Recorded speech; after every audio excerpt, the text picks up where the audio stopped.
He said, is it permissible to refuse the obligatory military service in countries like because they are killing innocent people?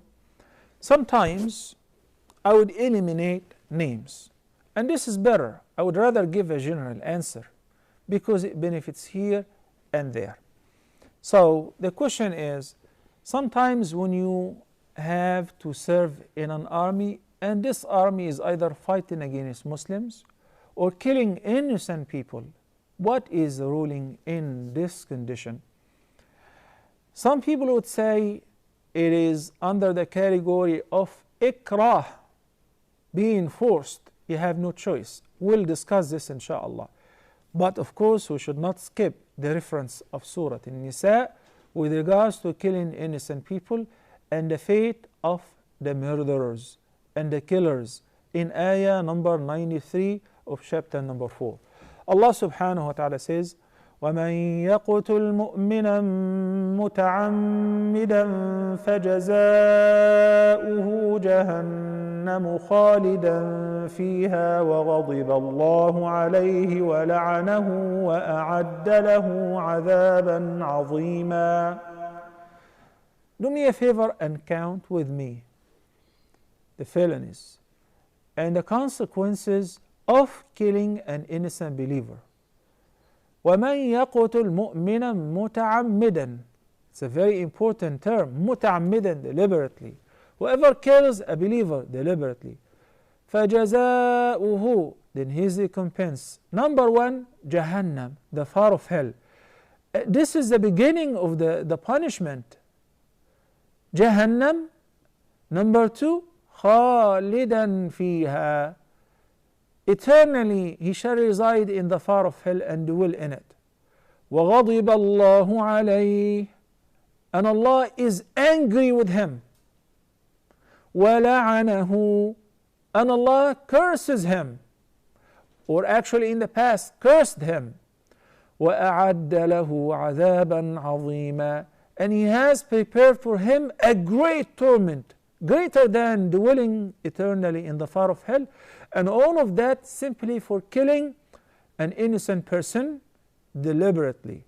In Surah Al-Ma'idah, Allah the Almighty says, من أجل ذلك كتبنا على بني إسرائيل أنه من قتل نفسا بغير نفس أو فساد في الأرض فكأنما قتل الناس جميعا ومن أحياها فكأنما أحيا الناس جميعا. This ayah came to crown the story of Qabil and Habil, the two sons of Adam, when Qabil killed his brother. Allah ordained in the scripture which He revealed to the children of Israel, to Musa alayhi salam, whosoever killed an innocent soul, any soul, any human being, any ethnicity, any background, any gender, but innocent, whoever killed an innocent person out of oppression or corruption on earth, he will be as if he had killed the whole mankind. فَكَأَنَّمَا قَتَلَ النَّاسَ جَمِيعًا. This is how severe it is to kill an innocent person. And Nabi Muhammad sallallahu alayhi wasallam in his farewell speech said, when he asked about the city of Mecca, which city is it, the day of Arafah, then the month of Dhul Hijjah, and he confirmed these days, he said, indeed your blood, your honor, your wealth are as sacred as the sacredness of this day, the day of Arafah, in this month, the month of Dhul Hijjah, in this city, the city of Mecca, which is the most sacred city on earth.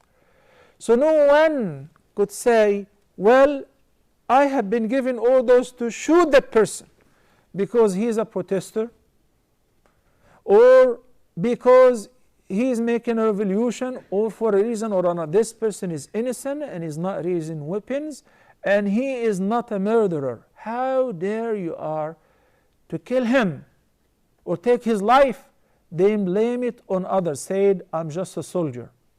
Subhanallah, in Surah Al-Zukhruf, maybe in ayah 54, Allah subhanahu wa ta'ala said about the Pharaoh, فَاسْتَخَفَّ قَوْمَهُ فَأَطَاعُوهُ إِنَّهُمْ كَانُوا قَوْمًا فَاسِقِينَ. فَاسْتَخَفَّ قَوْمَهُ فَأَطَاعُوهُ. He said to, the Pharaoh said to his people, I am your Lord. They bowed down. He incited them. He said to them, kill the children of Israel, kill their sons. They obeyed him. Chase Musa, they obeyed him. Follow him in the sea, they obeyed him. As a result, they were worthy of the punishment, not only in this life. They would drown in addition to the awaiting punishment eternally in the fire of hell. النار يعرضون عليها غدوا وعشيا ويوم تقوم الساعة أدخلوا آل فرعون أشد العذاب. Surah Ghafir. They're being punished in their graves, even those who are drowned. They are being punished. In the sea, yes. Morning and evening, constantly, 24/7, until the day of judgment. Will they take a break then? No. Then on the day of judgment, admit the Pharaoh and his people into the worst of punishment. Can they come and say, we were just soldiers. We were ordered by our master, by our general, by our commander, by our first lieutenant, by whatever. You and him are in hell. Did you get it? Simply because had it not been you, you are his arms. A person cannot use all the machine guns at once and cannot kill hundreds of people at once, but he has to have a manpower. This manpower, without this manpower, he could not kill people. So you are the means of oppressing people. Whatever happened with the Pharaoh, whatever happened in any nation that transgressed against others, these soldiers who said that we are mukrahin, we are forced.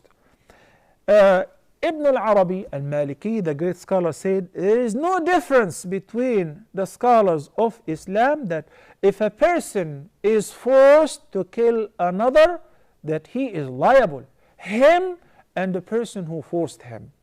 You cannot say, at a gunpoint, I was ordered to kill somebody, I killed him to save my life. Why? Do you think your life is better than the murdered person's life?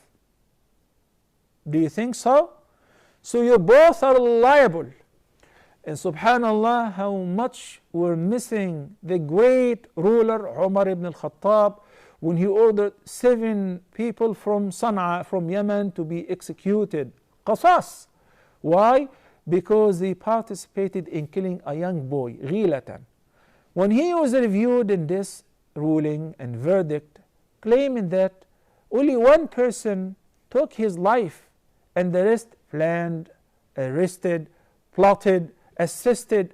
He said, if all the Yemeni people have participated in killing this one kid, I would have killed them all for him. Subhanallah. Justice.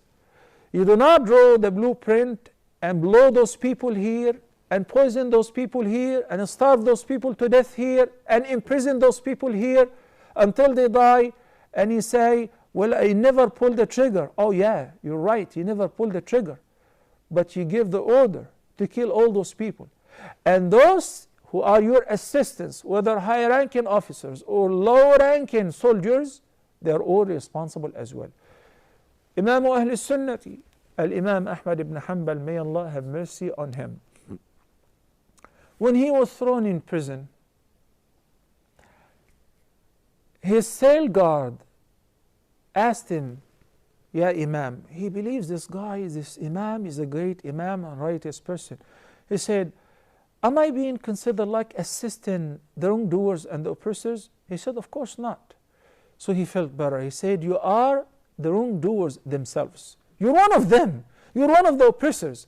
Their assistance is the bakery, the person who sew their clothes, iron their clothes, delivers their food, but you're one of them. You are an immediate ظالم. I do remember one of the shuyukh was telling me how much he was tortured in prison by some of these regimes. And he said, the guy who used to beat me up and used to torture me used to tell me, please forgive me. I am just ordered to do it. Yeah, he loves him for the sake of Allah. He feels sorry, but he beats him with no mercy. What kind of animal is he? So it is not permissible. Al-mukrih wal-mukrah, the one who forced and the one who's forced to hurt or to kill, both are liable.